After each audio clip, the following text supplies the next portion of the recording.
অবরুদ্ধ গাজার প্রায় 1/3 মানুষ গেল কয়েকদিন ধরে অনাহারে দিন পার করছে বলে জানিয়েছে জাতিসংঘের বিশ্ব খাদ্য কর্মসূচি।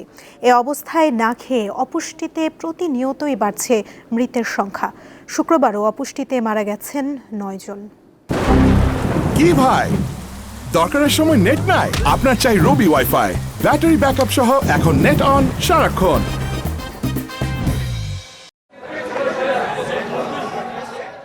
গেল মার্চ মাস থেকে ফিলিস্তিনের গাজা উপত্যকায় ত্রাণ সহায়তা প্রবেশে নিষেধাজ্ঞা দেয় ইসরায়েল। গত 4 মাসে নানামুখী আন্তর্জাতিক চাপ সত্ত্বেও গাজায় একটি গমের দানা পর্যন্ত প্রবেশ করতে দেয়নি নেতানিয়াহু বাহিনী।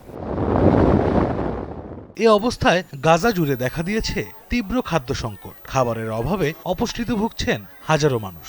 দেশটির স্বাস্থ্য মন্ত্রণালয় জানিয়েছে, অপুষ্টির কারণে অন্তত 90,000 নারী ও শিশু জরুরি চিকিৎসা দরকার। শুক্রবার গাজায় ইসরায়েলি হামলার পাশাপাশি 9 জন অপুষ্টিতে মারা গেছেন। এ নিয়ে খাদ্যাভাবে গাজায় মৃতের সংখ্যা বেড়ে 122 জনে দাঁড়িয়েছে।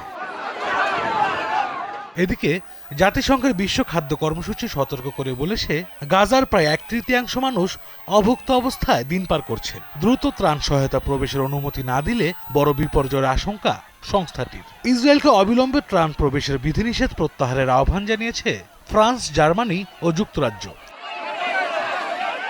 খ্যাতনামা দুর্ভিক্ষ বিশেষজ্ঞ অধ্যাপক অ্যালেক্স ডি ওয়াল অভিযোগ তুলেছেন, কৃত্রিম খাদ্য সংকট তৈরি করে ইসরায়েল জাতিগত নিধন চালাচ্ছে।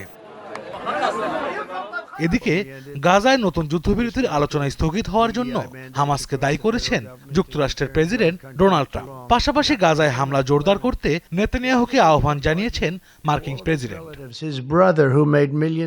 শুক্রবার দিনভর ইসরায়েলি হামলায় 89 ফিলিস্তিনি প্রাণ হারান। আশরাফ শুভ, দীপ্ত, বার্তা কক্ষ।